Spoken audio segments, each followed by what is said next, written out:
Okay friends, ನಿನ್ನೆ ಕ್ಲಾಸಲ್ಲಿ ನಾವು ಜಿ ಪಿ ಎಸ್ ಬಗ್ಗೆ ನೋಡಿದ್ವಿ. ಜಿ ಪಿ ಎಸ್ ಅಲ್ಲಿ 3 ಸೆಗ್ಮೆಂಟ್ಗಳನ್ನು ನೋಡಿದ್ವಿ. ಮತ್ತು ಇದು ಪ್ರಿಸಿಷನ್ ಹೆಂಗೆ ವರ್ಕ್ ಆಗುತ್ತೆ ಅಂದರೆ ನೋಡಿ, ಟೈಮು, ಪೊಸಿಷನ್, ವೆಲಾಸಿಟಿ.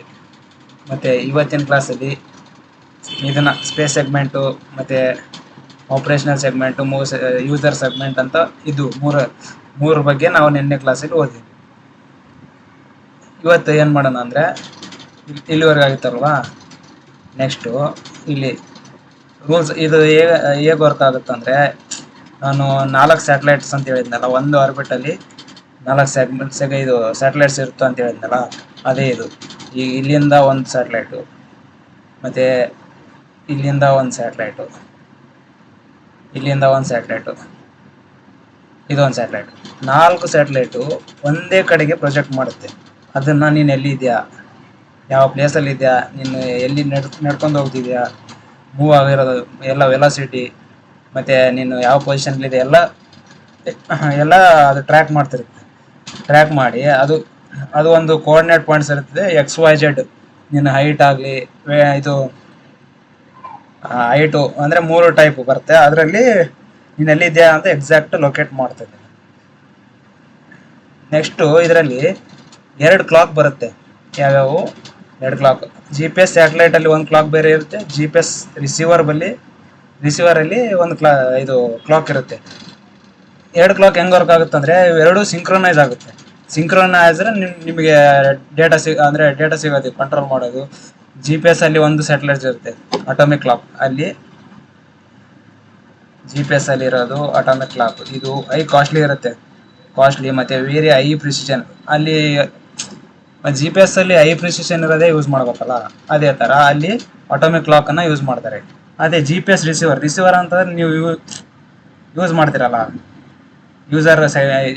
ನೀವು 3 ಸೆಗ್ಮೆಂಟ್ ಹೇಳಿದ್ನಲ್ಲ, ಸ್ಪೇಸ್ ಸೆಗ್ಮೆಂಟ್ ಒಂದು, ಕಂಟ್ರೋಲ್ ಸೆಗ್ಮೆಂಟ್ ಒಂದು, ಯೂಸರ್ ಸೆಗ್ಮೆಂಟ್. ಅದರಲ್ಲಿ ಇದು ಫಸ್ಟ್ ಜಿ ಪಿ ಎಸ್ ಮೇಲೆ ಅಳವಡಿಕೆ ಮಾಡುತ್ತಲ್ಲ ಸ್ಯಾಟಲೈಟು, ಅಲ್ಲಿ ಅಟಾಮಿಕ್ ಕ್ಲಾಕು. ಇನ್ನು ಜಿ ಪಿ ಎಸ್ ರಿಸೀವರ್ಸಲ್ಲಿ quartz clock.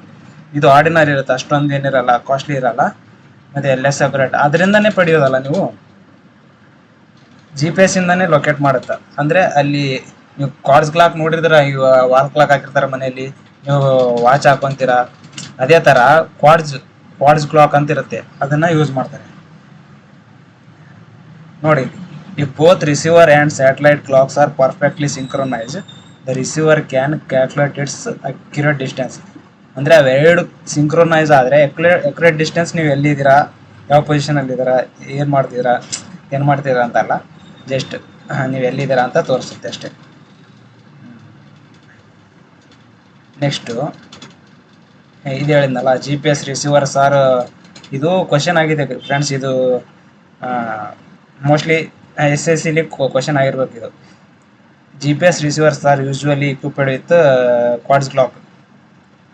Quartz clock G P S ರಿಸೀವರಲ್ಲಿ ಯೂಸ್ ಮಾಡ್ತಾರೆ ಅಂತ ಹೇಳಿದೆ. ಜಿ ಪಿ ಎಸ್ ಸ್ಯಾಟಲೈಟಲ್ಲಿ ಅಟಾಮಿಕ್ ಕ್ಲಾಕ್ ಯೂಸ್ ಮಾಡ್ತಾರೆ ಅಂತ ಹೇಳಿ. ಇದು ಹೈ ಪ್ರಿಸಿಷನಲ್ಲಿ ಇರುತ್ತೆ. ಇದು ಆರ್ಡಿನರಿ ಕ್ಲಾಕ್, ಅಷ್ಟೊಂದು ಅಕ್ಯುರಸಿ ಇರಲ್ಲ, ಲೆಸ್ಸರ್ ಅಕ್ಯುರಸಿ. ಮತ್ತು ಈಗ ಬಡ್ದೆ ಪೀರಿಯಾಡಿಕಲಿ ರಿಸೆಟ್ ಆಗುತ್ತಿರುತ್ತೆ. ಅದು ಸಿಂಕ್ರೊನೈಸ್ ಆದಮೇಲೆ ನೀನು ಬೇರೆ ಪೊಸಿಷನ್ ಚೇಂಜ್ ಆದಂಗೆಲ್ಲ ಅದು ರಿಸೆಟ್ ಆಗ್ತಾನೆ ಇರುತ್ತೆ.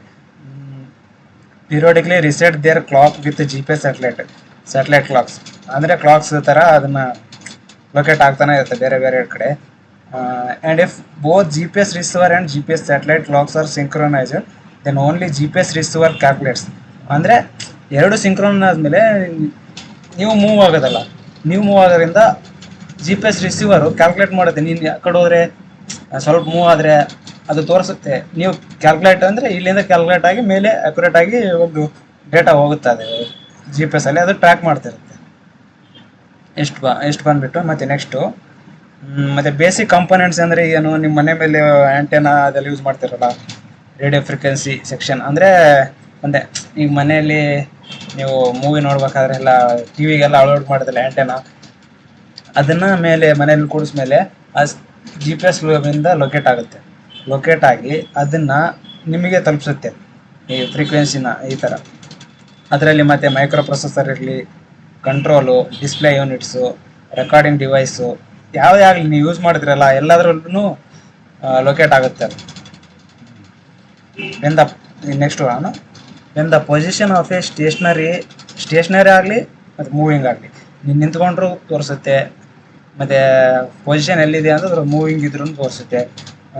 Object is determined with the respect to well fixed coordinates. ಅದೇ ಹೇಳಿದ್ನಲ್ಲ ಲಾಸ್ಟ್ ಪೇಜಲ್ಲಿ, ಅದೇ XYZ ಇದು ಮಾಡುತ್ತೆ, ಲೊಕೇಟ್ ಆಗುತ್ತೆ ಎಲ್ಲ ಅಂತ.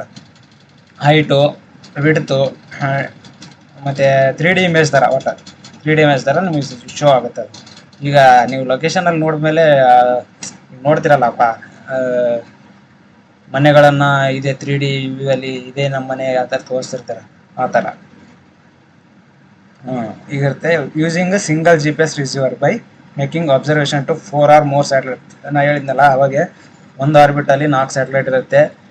6 × 4 ಅಂದರೆ ಟೋಟಲ್ 24 ಸ್ಯಾಟಲೈಟ್ಸು GPS ಅವರು USA ದವರು ಭೂಮಿ ಸುತ್ತ ತಿರುಗಾಡಿಸ್ತಿರ್ತಾರೆ. ಅದರಿಂದ ಲೊಕೇಟ್ ಆಗುತ್ತೆ. ಅದರಿಂದ ಅಕ್ಯುರೇಟ್ ಪಾಯಿಂಟಲ್ಲಿ ಇದು ಪಾಯಿಂಟ್ ಪೊಸಿಷನಿಂಗು, ಅಬ್ಸಲ್ಯೂಟ್ ಪೊಸಿಷನಿಂಗು ತೋರಿಸುತ್ತೆ.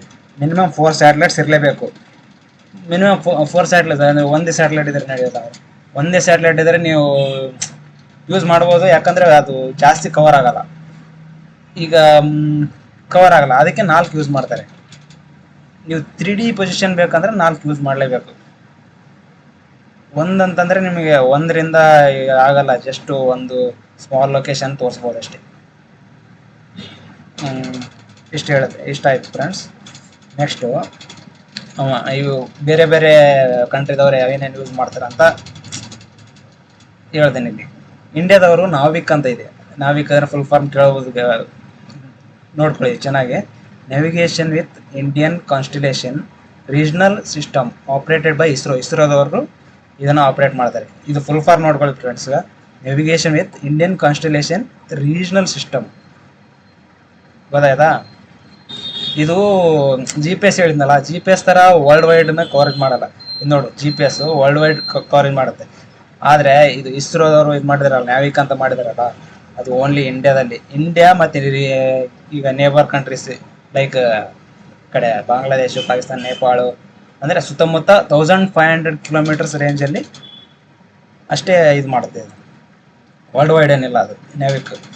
ಮತ್ತು USA ಹೇಳಿದ GPS, ಮತ್ತು ಇವರು US ಡಿಪಾರ್ಟ್ಮೆಂಟ್, ಇಲ್ಲಿಂದ್ರೆ ಮಿಲಿಟರಿ ಡಿಪಾರ್ಟ್ಮೆಂಟಲ್ಲ ಅಂತ ಹೇಳಿದೆ ಮೊದಲು. ಮಿಲಿಟರಿ ಡಿಪಾರ್ಟ್ಮೆಂಟ್ ಯೂಸ್ ಮಾಡಿ ಆಮೇಲೆ ಎಲ್ಲ ಯೂಸ್ ಮಾಡಿದ್ರು. ಇದು ವರ್ಲ್ಡ್ ವೈಡ್ ಇರುತ್ತೆ. ನಾವು ಇಂಡಿಯಾನೂ ಕವರ್ ಆಗುತ್ತೆ, ಬೇರೆ ದೇಶ ರಷ್ಯಾನೂ ಕವರ್ ಆಗುತ್ತೆ, ಎಲ್ಲನೂ ಕವರ್ ಆಗುತ್ತೆ ಇದರಲ್ಲಿ. ಹಾಗೆ ಇವ್ರು ರಷ್ಯಾದವ್ರು ಏನು ಮಾಡಿದ್ದಾರೆ, ಗ್ಲೋನಾಸ್ ಅಂತ ಮಾಡಿದ್ರು. ಗ್ಲೋನಾಸ್ ಅಂದರೆ ಅವ್ರದ್ದೊಂದು ಸ್ಯಾಟಲೈಟ್ ಸಿಸ್ಟಮ್ ಅದನ್ನು ಮಾಡಿದ್ದಾರೆ. Global system operated by Russia aerospace force. ಅವರು ಏರೋಸ್ಪೇಸ್ ಇರುತ್ತಲ್ಲ, ಅವರಿಂದ ಇದನ್ನು ಆಪರೇಟ್ ಮಾಡ್ತಾರೆ. ಇದನ್ನು ವರ್ಲ್ಡ್ ವೈಡ್ ಕವರೇಜ್ ಇರುತ್ತೆ, ವರ್ಲ್ಡ್ ವೈಡ್. ಅದೇ ರೀತಿ ಯುರೋಪಿಯನ್ ಯೂನಿಯನ್ದವರು ಒಂದು ಮಾಡಿದ್ದಾರೆ. ಯುರೋಪಿಯನ್ ಯೂನಿಯನ್ದವರು ಅಂದರೆ ಗೆಲಿಲಿಯೋ ಅಂತ ಇದು ಒಂದು ಅವ್ರದ್ದು. ಇದು GPS ನಾವಿಕು ಅದ್ರ ಥರನೇ ಗೆಲಿಲಿಯೋದವರು ಯುರೋಪಿಯನ್ ಯೂನಿಯನ್ದವರು ಮಾಡಿದ್ದಾರೆ. ಮತ್ತು ಚೀನಾದವರು ಬೈಡಿಯೋ ಅಂತ ಐತೆ, ಬೈಡಿಯೋ ಅವ್ರು ಮಾಡಿರೋದು. ಜಪಾನ್ದವ್ರು ಒಂದು ಮಾಡಿದ್ರು QZSS, ಕ್ವಾಸಿ ಝೀನಿತ್ ಸ್ಯಾಟಲೈಟ್ ಸಿಸ್ಟಮ್ ಅಂತ. ಕ್ವಾಸಿ ಝೀನಿತ್ ಸ್ಯಾಟಲೈಟ್ ಸಿಸ್ಟಮ್ ಮಾಡಿದ್ದಾರೆ. ಓಕೆ, ಇಷ್ಟು ನೋಡ್ಕೊಳ್ಳಿ, ಚೆನ್ನಾಗಿ ನೋಡ್ಕೊಳ್ಳಿ. ಇದ್ರ ಮೇಲೆ ಕ್ವಶನ್ ಆಗ್ಬೋದು, ಯಾವ್ಯಾವ ಕಂಟ್ರಿ ಏನೇನು ಯೂಸ್ ಮಾಡುತ್ತೆ ಅಂತ ಕೇಳ್ಬೋದು. ಇದು ಮಾತ್ರ important. Navigation with Indian constellation regional system ಅಂತ. ಇಷ್ಟೇ, ನ್ಯಾವಿಗೇಷನ್ ವಿತ್ ಇಂಡಿಯನ್ ಕಾನ್ಸ್ಟಲೇಷನ್, ಇದು ಫುಲ್ ಫಾರ್ಮ್. ಓಕೆ, ನೆಕ್ಸ್ಟ್ ಈ ಕ್ವಿಕ್ ರಿವ್ಯೂ ಅಂತಂದರೆ ದ ನಂಬರ್ ಆಫ್ ಸ್ಯಾಟಲೈಟ್ ಎಷ್ಟಿರುತ್ತಪ್ಪ ಅಂತ ಅವಾಗ ಹೇಳಿದ್ದಾರೆ. The number of satellites used in global positioning system GPS operated by US department of defence. ಅದರಲ್ಲಿ ಎಷ್ಟಿರುತ್ತಾ 24 ಸ್ಯಾಟಲೈಟ್ಸ್. ಓಕೆನಾ, ಇದು ಹೇಳಿದೆ. ಈಗ GPS ರಿಸೀವರಲ್ಲಿ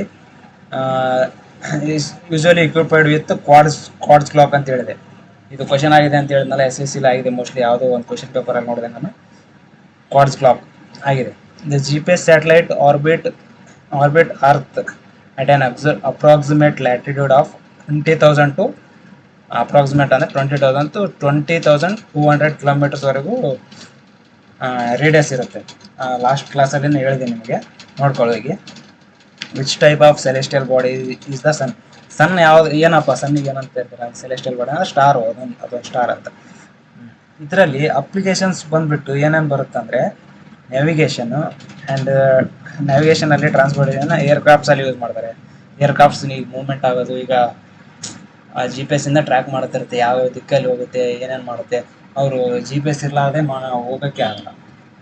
ಯಾವ್ಯಾವ ದೇಶದ ಬೇರೆ ಬೇರೆ ದೇಶಕ್ಕೆ ಹೋದ್ರೆ ಹಂಗೆ ಇದು ಪ್ರಿಸಿಷನ್ ಇರುತ್ತೆ, ಕರೆಕ್ಟಾಗಿ ಅದು ಮಾಡ್ಕೊಂಡು ಹೋಗ್ತಾರೆ ಏರ್ಕ್ರಾಫ್ಟ್ಸ್. ಮತ್ತು ಮಿಲಿಟರಿ ಆಪ್ರೇಷನ್ಸಲ್ಲಿ ಯೂಸ್ ಮಾಡ್ತಾರೆ. ಮ್ಯಾಪಿಂಗ್ ಆ್ಯಂಡ್ ಸರ್ವೇನ ಆ್ಯಕ್ಚುಲಿ ಇದು ಗೊತ್ತಲ್ಲ, ಲ್ಯಾಂಡ್ ಸರ್ವೆ ಅದಕ್ಕೆ ಇಟ್ಟರೆ ಅಂದರೆ ಇದೆ ಮೇನ್.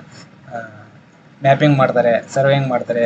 ಮತ್ತು ಪ್ರಿಸಿಷನ್ ಅಗ್ರಿಕಲ್ಚರಲ್ಲಿ ಪ್ರಿಸಿಷನ್ ಆಗಿ ಈ ಲೊಕೇಶನಲ್ಲಿ ನಿಮ್ಮದೇ ಪ್ರಾಪರ್ಟಿ ಅಲ್ಲ, ನಿಮ್ಮದೇ ಹೊಲ ಅಲ್ಲ ಅಂತ ಕೇಳೋಕ್ಕೆ, ಆ ಥರ ಅಪ್ಲಿಕೇಶನ್ ಅಲ್ಲೇ ಯೂಸ್ ಮಾಡ್ತಾರೆ. ಮತ್ತು ಎಮರ್ಜೆನ್ಸಿ ರೆಸ್ಪಾನ್ಸಲ್ಲಿ ಡಿಸಾಸ್ಟರ್ ಏನಾದ್ರು ಬಂದರೆ ಅಲ್ಲಿ ಯೂಸ್ ಮಾಡ್ತಾರೆ. ಮತ್ತು ಫೈನಾನ್ಷಿಯಲ್ ನೆಟ್ವರ್ಕಿಂಗ್ ಹೆಂಗೆ ಯೂಸ್ ಆಗುತ್ತಂದರೆ, ಫೈನಾನ್ಸ್ ಅಲ್ಲಿ ಬ್ಯಾಂಕಲ್ಲಿ ಏನಾದ್ರು ಆಯ್ತಂದರೆ ಅದ್ರ ಬಗ್ಗೆ ಇದು ಮಾಡೋಕ್ಕೆ ಫೈನಾನ್ಷಿಯಲ್ ನೆಟ್ವರ್ಕಿಂಗ್ ಟೈಮಿಂಗ್ ಅದೆಲ್ಲ ನೋಡಬೇಕಾಗತ್ತೆ. ಓಕೆನಾ? ಇಷ್ಟು ಬಂದುಬಿಟ್ಟು ಇದ್ರದ್ದಾಯಿತು. ನೆಕ್ಸ್ಟು ಏನಿದೆ? ಓಕೆ ಫ್ರೆಂಡ್ಸ್, ಇಷ್ಟೇ ಇರೋದು. ಇದೊಂದು ಹೇಳಿದೆ.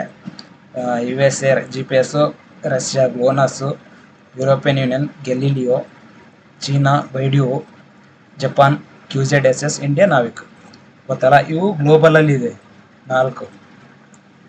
ಇವು 1 2 3 4 ಏನಿದೆ ಅಲ್ಲ, ಇವು ಗ್ಲೋಬಲ್. ರೀಜ್ನಲ್ ಅಂತಂದರೆ ಜಪಾನ್ ಮತ್ತು ಇಂಡಿಯಾದು. ಮತ್ತು ಇದು ಆಪ್ರೇಟೆಡ್ ಬೈ US ಡಿಫೆನ್ಸು, ಇದು ರಷ್ಯನ್ ಏರೋಸ್ಪೇಸ್. ಇಷ್ಟು ಇದು full form quasi zenith satellite system. ಇಂಡಿಯಾದು ಮೇನ್ ನೋಡ್ಕೊಳ್ಳಿ ಫ್ರೆಂಡ್ಸ್. ಈಗ ನ್ಯಾವಿಗೇಷನ್ ವಿತ್ ಇಂಡಿಯನ್ ಕಾನ್ಸ್ಟಲೇಷನ್ ಗೊತ್ತಿರಲಿ. ಓಕೆನಾ?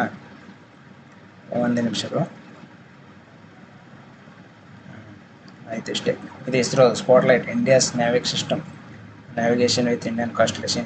ಇಸ್ರೋದವ್ರು ಮಾಡಿದ್ದಾರೆ. ಇದು 1500 ರೇಂಜಲ್ಲಿ ಯೂಸ್ ಮಾಡ್ತೀವಿ. ಇದು ನೋಡಿ ತೋರಿಸುತ್ತೆ ಈ ರೇಂಜಲ್ಲಿ, ಒಟ್ಟ ಈ ರೇಂಜಲ್ಲಿ ತೋರಿಸುತ್ತೆ ಫುಲ್. ಇಷ್ಟು ರೇಂಜು ನ್ಯಾವಿಕ್ ಸಿಸ್ಟಮ್ ತೋರಿಸುತ್ತೆ, ವರ್ಲ್ಡ್ ವೈಡ್ ಕವರ್ ಮಾಡಲ್ಲ. ಓಕೆನಾ? ಆಯಿತು. ಇದೆಲ್ಲಿ ಯೂಸ್ ಮಾಡ್ತಾರಂತ ಅಪ್ಲಿಕೇಶನ್ಸ್ ಹೇಳಿದೆ. Navigation and transportation, military operations, mapping and surveying, precision agriculture, emergency response, financial timing ಎಲ್ಲ ಯೂಸ್ ಮಾಡ್ತಾರೆ. ಓಕೆನಾ? ಓಕೆ, ಇಷ್ಟು ಇವತ್ತಿನ ಕ್ಲಾಸು. ಇನ್ನು ನಿಮಗೆ ನೆಕ್ಸ್ಟು ನಾನು MCQs ತರಬೇಕಂತ ಮಾಡಿದ್ದೀನಿ. ಅಂದರೆ ನೀವು ಚೆನ್ನಾಗಿ ನಮಗೆ ಸಪೋರ್ಟ್ ಮಾಡಿ. ಈ ಸಪೋರ್ಟ್ ಮಾಡಿದರೆ ನೆಕ್ಸ್ಟ್ ನನಗೂ ಇಂಟ್ರೆಸ್ಟ್ ಬರುತ್ತೆ ಇನ್ನೊಮ್ಮೆ ಕ್ಲಾಸ್ ಚೆನ್ನಾಗಿ ಮಾಡೋಕ್ಕೆ.